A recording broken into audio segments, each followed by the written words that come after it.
בכמה שכואב לי של המציאות שלו והבנה.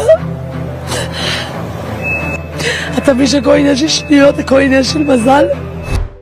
Setelah Tel Aviv, Sabtu malam atau Minggu dini hari waktu Indonesia, Iran melanjutkan serangan-serangan mereka ke Israel sebagai bentuk balasan atas serangan yang telah Israel lakukan terlebih dahulu Jumat malam. Ya, kali ini bukan cuma Tel Aviv, Haifa, salah satu kota terbesar Israel yang merupakan kota pelabuhan penting di utara Israel yang juga dikenal sebagai kota industrinya Israel, jadi sasaran Iran malam tadi. Puluhan bahkan mungkin ratusan rudal balistik hingga hipersonik Fatah dilepaskan dan akibatnya Israel menerima kerusakan besar di salah satu kotanya tersebut, menyusul Tel Aviv yang sebelumnya juga dihujani oleh rudal balistik Iran. Ini adalah reaksi keras dari Iran, tapi Israel juga membalas. Mereka dilaporkan menghancurkan depot minyak Syahran dan tangki bahan bakar di Teheran. Dan inilah update di balik saling serang antara Iran dan Israel yang memicu ketegangan dunia yang semakin memanas.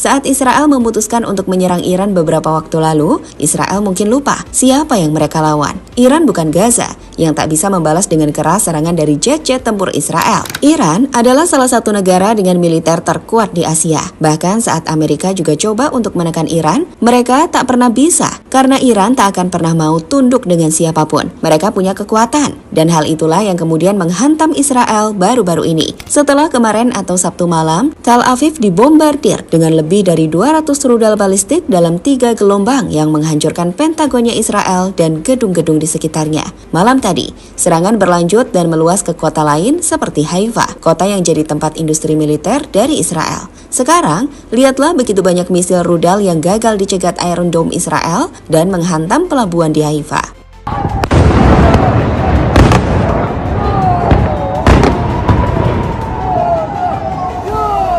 Ya, baik.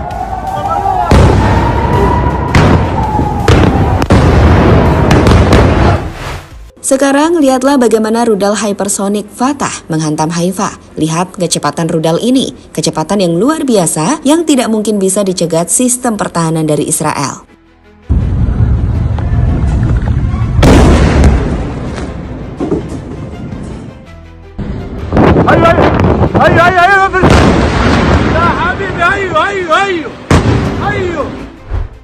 Di gambar atau video sebelumnya, kalian di sini bisa melihat betapa besar gelombang yang diciptakan rudal hypersonic Fatah saat menghantam Tel Aviv.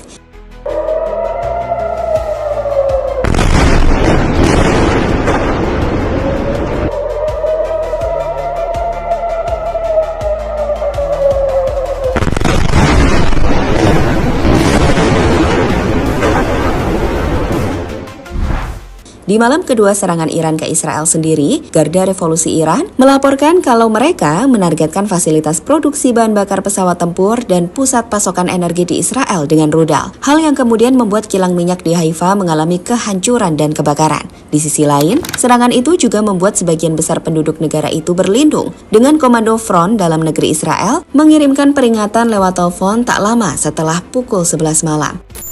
Ya, ini adalah gelombang di hari kedua yang keras dari Iran. Setelah sebelumnya menghancurkan Tel Aviv, Iran menunjukkan jika mereka bisa memberi kerusakan besar pada Israel. Ini adalah sedikit dari serangan yang jauh lebih besar yang bisa Iran berikan. Tapi kepanikan besar telah terjadi di Israel. Mereka mungkin yakin dengan sistem pertahanan terbaik Iron Dome. Tapi saat Iran menggunakan rudal-rudal hipersoniknya seperti Fatah, tak ada kesempatan bagi Israel untuk menghentikannya.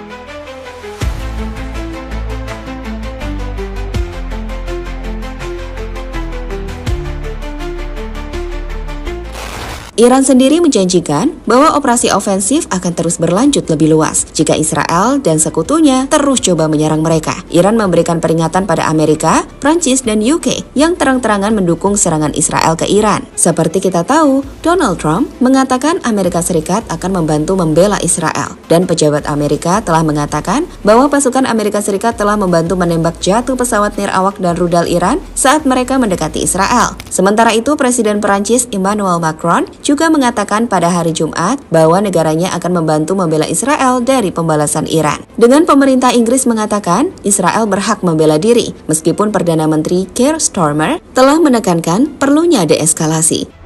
Oh ya, ada yang menarik nih dari laporan media di Israel, The Jerusalem Post. IDF telah meminta warga Israel untuk tidak mempublish kerusakan-kerusakan yang ada di Israel akibat serangan Iran, karena menilai musuh memantau rekaman tersebut untuk meningkatkan kemampuan serangannya.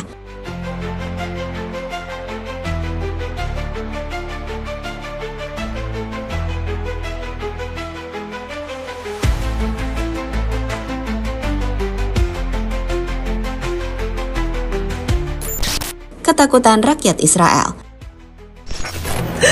ובעיקר מה שכואב אותי זה המציאות שלנו והבנה. אתה מבין שהכל עניין של שניות, הכל עניין של מזל, והרגשתי פשוט ברולטה היום.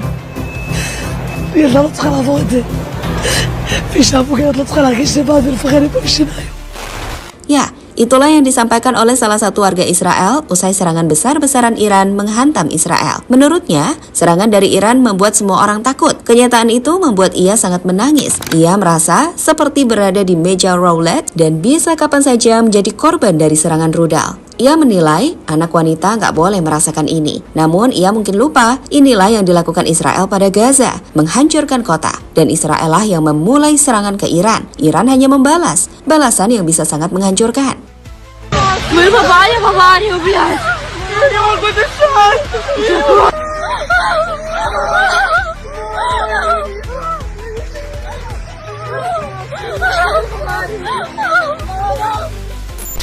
Pakistan siap bantu Iran jika ada nuklir ke Iran.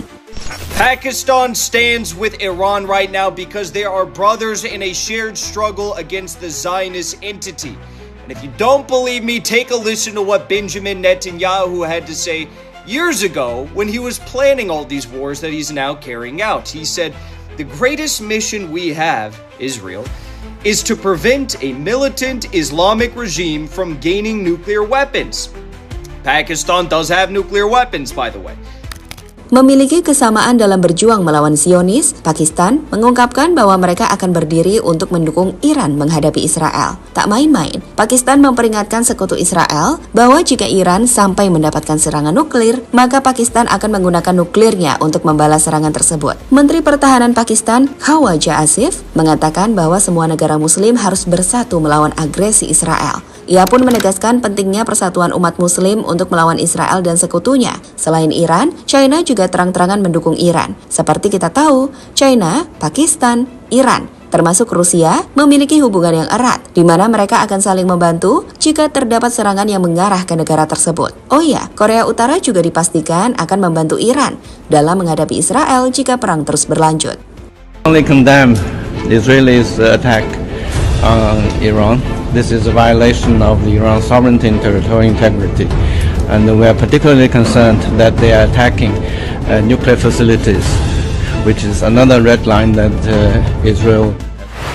Saat ini, hingga video ini disusun, tepatnya pada sekitar pukul 9 pagi, Iran terus menyerang Israel. Lihatlah bom Fatah yang kembali mengguncang Tel Aviv. Sekali lagi, misil nuklir Fatah menunjukkan bahwa Iron Dome Israel benar-benar tak berfungsi untuk menghentikannya. Kerusakan besar kembali terjadi di Tel Aviv di hari kedua serangan. Dan ini adalah bukti jika Iran serius. Mereka akan terus menyerang Israel sampai waktu yang belum ditentukan.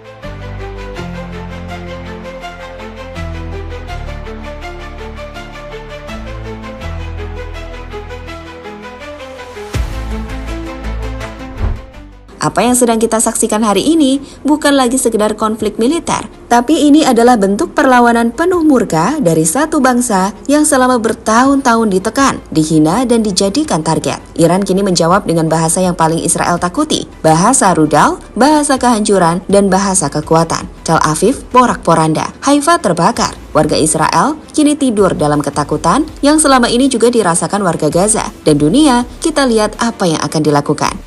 Israel mungkin memiliki Iron Dome, tapi Iran punya sesuatu yang lebih, keteguhan untuk membalas dengan segala yang mereka punya. Dan seperti yang telah dinyatakan oleh Pakistan, China, bahkan Korea Utara, jika perang ini terus berlanjut, maka ini bukan lagi soal Iran dan Israel. Ini bisa berubah menjadi konflik global yang menyeret kekuatan besar dunia. Kini, dunia berada di ambang pilihan besar, terus membiarkan pertumpahan darah ini berjalan, atau mereka menekan tombol perdamaian sebelum semuanya terlambat. Satu hal yang pasti, Iran belum selesai, dan Israel belum tahu seberapa besar gelombang kehancuran berikutnya.